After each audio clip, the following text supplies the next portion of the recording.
Special of season 2 வந்து ஜியோ ஹாட்ஸ்டார்ல இப்போ release ஆயிருக்கு. இந்த சீசன் 2 எப்படி இருக்கு அப்படிங்கிறத இந்த ரிவ்யூல பார்த்துடலாம். அண்ட் இந்த சீரியஸை பொறுத்தளவுக்கு கதைன்னு எடுத்துக்கிட்டோம்னா, இதுல இந்தியால பல ரிசர்ச் அண்ட் டெக்னாலஜிக்கு பேர் போன ஒரு நபர் தான் வந்து டாக்டர் பார்கவ். ஸோ இவருக்கு இந்தியாவை தாண்டி வெளியில போனாலே த்ரெட் இருக்கு அப்படிங்கிறதுனால இந்தியா விட்டு தாண்டி போவதுக்கு அலோவ் பண்ண மாட்டாங்க.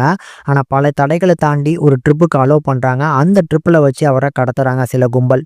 இதுல ஹைலைட் என்ன அப்படின்னா, ஸோ இந்த கடத்தின அதே நேரத்துல டெல்லியில ஒரு ஸ்பெஷல் ஏஜென்ட்டை வந்து பார்த்தீங்கன்னா சுட்டு கொலை பண்றாங்க. இந்த 2த்துக்குமே கனெக்ஷன் இருக்கிற மாதிரி நல்லாவே தெரிய வருது. ஸோ இப்படிப்பட்ட இந்த சென்சேஷனான இந்த கேஸை தான் வந்து இந்த சீசன் 2ல நம்ம ஹீரோ எடுத்து விசாரிக்க போறாப்ல. ஸோ கடத்தப்பட்ட பார்கவா மீட்டெடுக்கிறதுக்கு இவங்க என்னெல்லாம் பண்றாங்க, அண்ட் இறந்து போன வினோத்துக்காக வந்து பார்த்தீங்கன்னா ஸோ ஒரு நியாயம் கேட்டு கரெக்டாக வந்து பார்த்தீங்கன்னா கிடைச்சதா அப்படிங்கிறது தான் இந்த சீசன் 2வோட மொத்த கதையுமே. ஃபர்ஸ்ட் ஆஃப் ஆல் ஜியோ ஹாட்ஸ்டார்ல இப்படிப்பட்ட ஒரு தரமான சீரியஸா அப்படிங்கிற ஒரு ஷாக் தான் எனக்கு. ஏன்னா அந்த அளவுக்கு சூப்பரான ஒரு ஸ்க்ரீன் பிளே கொடுத்துருக்காங்க.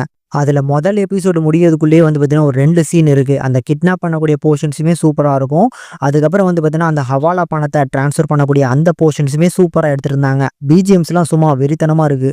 தென் இதை தாண்டி அந்த வினோத்துங்கிற அந்த ஸ்பெஷல் ஏஜென்ட்டுக்கான ஒரு குட்டி பிளாட் வரும் பார்த்தீங்களா, அது நல்லா இருந்துச்சு. இந்த மாதிரி ஒவ்வொரு எபிசோடுமே நல்ல என்கேஜிங்கான ஒரு ஸ்க்ரீன் பிளே கொடுத்துருந்தாங்க.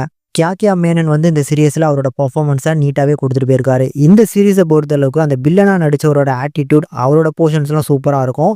ஓவராலாக பார்க்கும்போது ஒரு நல்ல சீரியஸுங்க. ஜியோ ஹாட்ஸ்டாரில் இப்படிப்பட்ட ஒரு சீரியஸ் அப்படிங்கிறது எனக்கே ஷாக்கிங்காக இருக்குது. கண்டிப்பாக ட்ரை பண்ணி பார்க்கலாம்.